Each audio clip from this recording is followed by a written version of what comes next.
história, né, com os meus antepassados, ela vem de uma linhagem totalmente da imigração italiana, né? Eu nasci, me criei no bairro Lajeado Alto, que é a colônia, né, dos italianos aqui de Guabiruba. E a minha linhagem veio desde o Marco Stedley, do Innocente Ploteger, do Pietro Stedley e do Antônio Tedesco, que foram todos imigrantes que vieram em 1875, né? Eles contavam muito pouco, né? Porque antigamente, na época deles assim, eles eram muito fechados, sabe? Eles não eram que nem hoje em dia, né? Que a gente é mais aberto com os filhos da gente, né? Eles eram mais fechados, então era dificilmente eles contar alguma coisa. Às vezes eles contavam uma coisa assim do pai, da mãe, né? Mas dificilmente, né? Eles contavam um pouco. A minha avó que mais falava.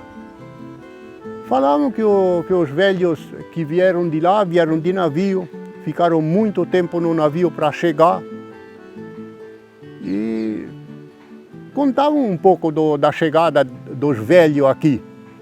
Eram muito pobres mesmo. O meu bisavô veio da Itália, a minha bisavó também. E os avós nasceram aqui. Nós, na verdade, estamos celebrando e vamos celebrar os 150 anos de uma imigração que, na verdade, não é italiana, mas tirolesa ou austríaca. Aceitei como uma forma de revisão. Eu penso que deve ser uma oportunidade de todos nós fazermos uma revisão dessa celebração. Na verdade, essa imigração que nós temos em Guabiruba e também em Nova Trento, ela é uma imigração de fala italiana, mas ela é uma imigração que vem de um tempo em que aquela região pertencia ao Império Austro-Húngaro e assim pertenceu até o final da Primeira Guerra Mundial. A região de Trento, de onde vieram os imigrantes, pertenceu à Áustria até 1921.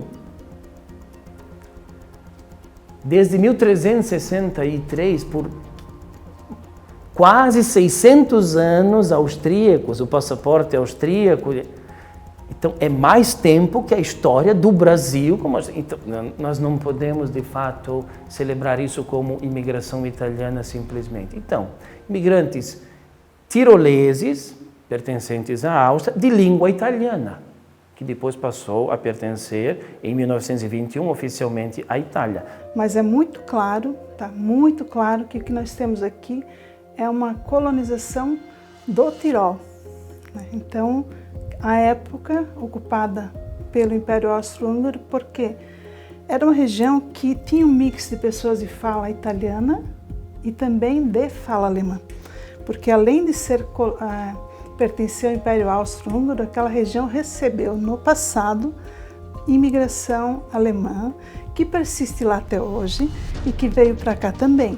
Então, quando a gente vai observar alguns sobrenomes, a exemplo de um dos que nós temos aqui, Comper, por exemplo, esse ER no final, ele indica que a origem, na verdade, é germânica.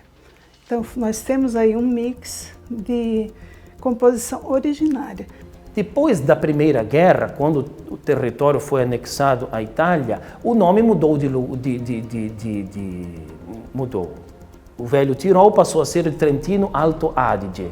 Então, e houve uma política de repressão muito forte, de modo a cancelar também, digamos assim, a história verdadeira, o passado com a Áustria. Os nossos imigrantes eram de uma região central de Trento, não eram de vales distantes, aldeias. Os que vieram para o Lajeado eram de uma faixa próxima de Trento, da sede. Mas mesmo assim, muito tangida pela pobreza e pela penúria. Não dava para sentir tanta felicidade deles. Eles estavam vivendo. Não dava para ver muita alegria neles. Mas como falavam que lá não era bom, na época que saíram, eu acho que melhor ainda foi aqui, distante dos parentes, sem comunicação. Quando eles vieram, a coisa estava bastante difícil lá, tá? Então não foi por acaso. Eles realmente vieram atrás de condições de vida melhor.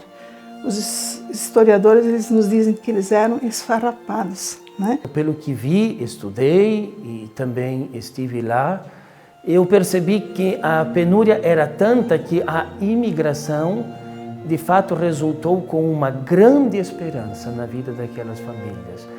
E não é só a esperança de uma vida socialmente melhor, não passar fome, vamos dizer, que era o que acontecia, mas também o desejo de ter um pedaço de terra, uma gleba para chamar de sua, porque aqui eles tiveram isso. E o Brasil enganou muitos imigrantes aqui e acolá, mas o pedaço de terra eles tiveram. De modo que a vida aqui, apesar de ser mais dura do que lá, resultou numa terra de promissão e de muita esperança. O Brasil vai pensar nesse movimento migratório para ocupar o sul do Brasil basicamente a partir de 1822. Aí começa a ter primeiro a chegada dos alemães, inicialmente, e em 1836 nós vamos ter um grupo de italianos da Ligúria, na época era o Reino da Sardenha, hoje claramente Ligúria, que vem e vai se instalar então na cidade que nós temos hoje, São João Batista, 1836. Depois disso nós vamos ter basicamente movimentos de germânicos vindo e outros países de fala alemã também, e do movimento que vai consolidar para cá, para onde nós estamos falando, ele vai acontecer a partir de 1874, com a assinatura do contrato Caetano Pinto. Naquele momento, o governo do Brasil faz um contrato para estimular e fazer com que venham 100 mil imigrantes de determinadas regiões, incluindo a Áustria e o norte da Itália, que faz com que nós tenhamos esse movimento migratório para cá. Em 1874, no Espírito Santo, 1875 começa aqui, efetivamente. Então, em Santa Catarina, o berço da grande imigração italiana, vai acontecer por Brusque, que inclui Guabiruba. E quando eles aqui chegaram, naturalmente a parte central estava ocupada, porque os germânicos, os alemães, chegaram antes, tanto em Brusque quanto aqui na Guabiruba. Eles chegaram 15 anos antes, né? Além disso, no caso específico aqui de Guabiruba, os que vieram são tiroleses de fala italiana, lá também muitos viviam em área de montanha, então isso também era confortável. Eles também buscavam uma região que se assemelhasse, entre aspas, à região de origem deles. O que nós temos é que esses imigrantes de fala italiana normalmente vão para regiões mais isoladas, a exemplo aqui do Lajeado Baixo e Alto, de Botuverá, de Nova Trento, da região do Barracão, de Gaspar. Então eles vão ficar um pouco mais isolados por muito tempo. Então o Lajeado passou a sua trajetória de uma forma muito escondida, muito esquecida, muito simples e muito pobre. Acho que isso deve ser mencionado. Há uma carta que os imigrantes aqui mandam para o presidente da província, depois de 1 ano e meio que estavam estabelecidos aqui, e falam da situação de penúria que estavam vivendo aqui. De modo que eles retratam assim: os nossos filhos, agora com 8, 15 anos, nessa fase de adolescência, haviam trazido da Itália, ao menos um pedaço de pano para vestir o corpo, roupa, um chinelo e um sapato. Agora nem mais isso nós temos. Então nós estamos ficando mais pobres. Nós estamos numa penúria completa. E o senhor, respeitosamente, pedimos, mande dois visitadores ao Lajeado para verificar, constatar a situação das famílias, como nós estamos. E se isso não for possível, pedimos, por favor, que nos coloque no local onde desembarcamos, para ver o que nós vamos fazer. Mas nós vamos ter um segundo momento, então nós temos esse grande momento acontecendo em 1875, 76, 77, aí ele dá uma aliviada, né? Mas até ali foram milhares, e aí no final, mais para o final do século XIX, depois da década de 80, nós vamos ter uma nova vinda de imigrantes italianos para o Brasil, né? E aí se encaixa, por exemplo, o Rio Grande do Sul, Paraná, São Paulo, Minas. Nós recebemos aqui também alguns imigrantes, então, mais italianos, né? E esses que vão chegar tardiamente, de forma geral, eles vão se inserir em regiões ocupadas pelos alemães. E aí, como exemplo de Guabiruba, nós podemos falar da Rua São Pedro.